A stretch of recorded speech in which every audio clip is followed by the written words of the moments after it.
Hey guys, Curly Susie here from Cape Breton, Nova Scotia, and in today's video I'm going to talk to you all about how I started my YouTube channel with like no money and no budget, and then made it from 0 to 10,000 subscribers and now 13,000 subscribers in just a few months, and now finally I'm getting paid. Yeah.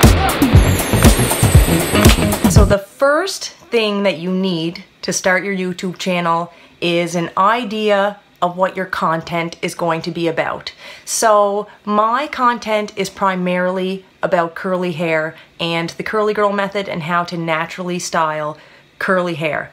And luckily for me, that happens to be searchable content. And what I mean by that is that millions of people go on YouTube and search how to style curly hair. And so that was like the first key to me having a successful channel.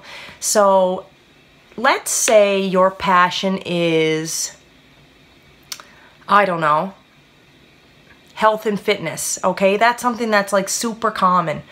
You need to find some kind of searchable title for your first video or your first few videos and then take it from there. So what you can do is you can go into, it's called Google Keywords, or there's like a bunch of other websites, and basically you type in like health and fitness and a list will come up of like the most searched phrases related to health and fitness. And I'm not telling you to be a sellout and to vlog or film about something that is not really in your wheelhouse just because it's searchable. I'm saying to find like the key words to use in your titles and to help shape your first couple of videos until you get the ball rolling. And now sometimes I use Google Keywords and sometimes I don't. I just post a video because it's what I want to post and I don't care if the title is searchable. But that is a really good tool to use. So then after you have your idea, the next thing you need is something to film on. Now, for a lot of us, like myself and you guys out there, it's just not practical for you to go out and spend $800 or more on a camera, which, do you know what? Maybe in the future I will buy a camera, but I did have a Nikon DSLR camera that had like beautiful quality, professional camera, but it wasn't user-friendly, and so I went back to filming my videos on my iPhone. And like I said, like I have a video that has almost 120,000 views, which isn't crazy in like the YouTube world, but it's like crazy for me. And I filmed that video on my phone, and that was probably one of my most searched videos and one of my most successful videos. So anyway, all you need is an iPhone or a smartphone. And again, when I used my fancy Nikon camera, I needed to have all kinds of things to go with it. So like you really should have an audio mic because the audio quality on the cameras themselves is just not good. And lighting and all of this kind of stuff to get a cool image, where with the new iPhones, and I'm actually filming on an iPhone 6. I use my husband's iPhone 8 sometimes and it looks like 100 times better, but just the audio and the filming quality on an iPhone can look like this or better. So I really think if you have a phone, you can get started today. The other thing is that the mics are just a little bit better, and so as long as you're sitting relatively close to your phone, you'll get good audio without having to go out and purchase a mic, which is something, you know, you can go purchase down the road when you have a little bit more money, or maybe you made some money for your channel. But for right now, I'm not even using a mic. I'm just sitting right close to my phone. And that's going to bring me to my next point, is you need some kind of a location or a setup.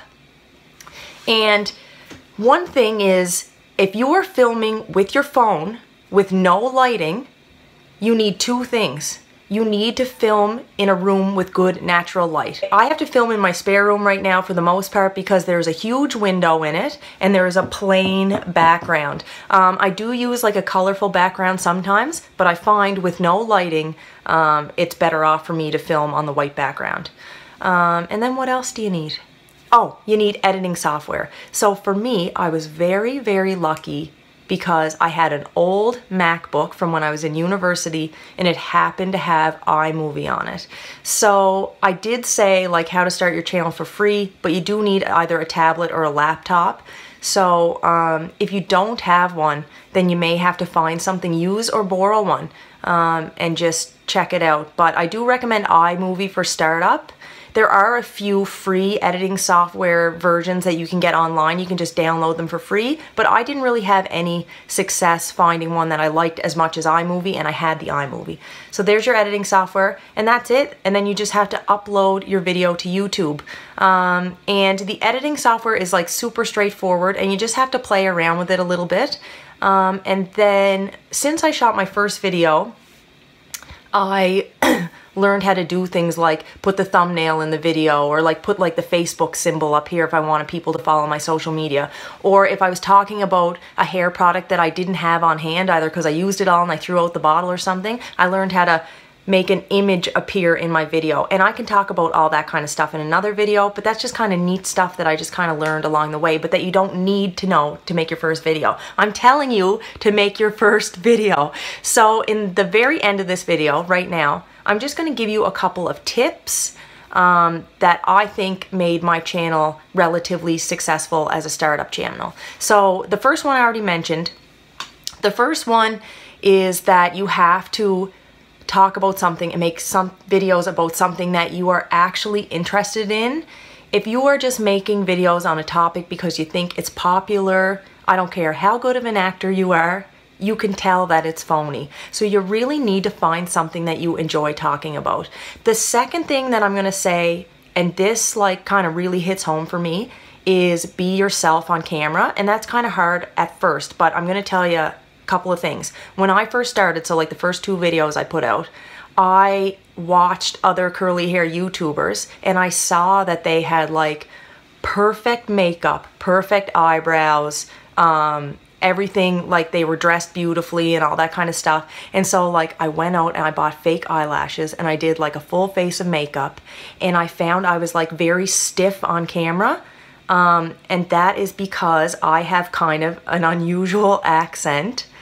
And I was trying to speak very properly on camera, and it just came across as being like stiff, and I didn't seem as like warm and as real.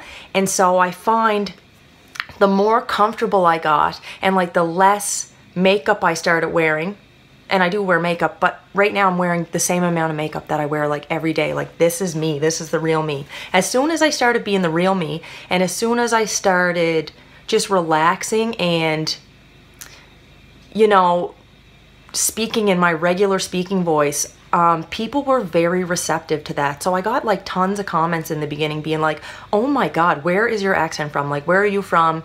Are you from Canada? Like, are you from Ireland? Like, where the heck are you from? And people would say, oh, I love how you say this word or whatever and blah, blah, blah. And so like I loosened up, and I actually like pour it on kind of thick sometimes because yous love that. But anyway, I am from Cape Breton, Nova Scotia, and people find that interesting, so I kind of incorporate that into my video. So that was a really long story, but basically what I'm saying is just to try to be unique and be yourself. One thing I do is I do watch other YouTube videos, and I will like take advice from other people, and you know, if I see like a background someone else uses that I really love, like I will try that. But again, it's still my style, it's still what I like, and I try to keep it real. And then the last piece of advice I'm going to give you before I wrap it up, and I have so much stuff to tell you guys, but I just want to keep this video short. My last piece of advice that I really think contributed to me having like really good growth in my first few months is that I am very involved with my subscribers. And again, this is not fake or phony. This is something that I decided that I was going to do right from the jump. As somebody that watches a lot of YouTubers, I would be disheartened if I messaged them and then I didn't hear anything back. And so if people message you, please respond to them. So if somebody says they loved your video or they love your hair or whatever, blah, blah, at least say thank you. And I always use people's first name. So like if their name is like, if I commented on your video and it said like, hey, love your channel, Curly Susie 17, I always say, thanks so much, Susie. And I really mean that when I say that, because your subscribers are the only reason that you have a channel, and you have to remember that. The other thing is that sometimes people will give criticism or negative comments, and so I even comment on those people. I don't ignore it, and I don't delete it unless it's something that would be offensive to other people. So if somebody wrote something like, hey, I hated that hair product because it made my hair super dried out and whatever, then what I usually write underneath is, hey, sorry you feel that way. What other products are you using? What's your favorite product? Like, I try to engage in a conversation so I can actually find out why the person didn't like that hair product. But sometimes people are just rude and they'll write things like, you're ugly, or, you know, somebody wrote, you're a bad mother on one of my videos because I had my baby on my lap in the video, which was adorable, by the way. And then the other day somebody wrote something like, because I do a lot of videos about using gel, like I love gel. And look how like soft and bouncy my hair is, by the way. It's kind of crazy because it's still wet. But anyway, somebody wrote, gel makes your hair look like cheap plastic. And so like that's just an obvious dig. So for people who write super mean comments or obvious digs, I just write something ridiculous under it. So in Cape Breton, the kind of polite way of telling somebody to F off is by saying, go on, bye. So I just write that, or I say like, get going, or I just say something ridiculous just so that I'm not ignoring it, but I'm just saying like, whatever, man. Give this video a thumbs up if you liked it. You can give it a big thumbs down, obviously, if you didn't like it. I'm not gonna tell you to subscribe to my channel just because my channel is like 80% about curly hair. So you can subscribe to my channel if you like. If you have any questions or comments, please leave them in the comments section below. I probably will make another video like this about specifically more about like getting paid on YouTube, or like maybe when I hit 20,000 subscribers I'll make another video, and that's it. And if you just started a YouTube channel, or if you watch this video and then you do go out and put a video out there, please leave that in the comment section below because I would love to watch it. All right, I'll see you in my next video. Bye.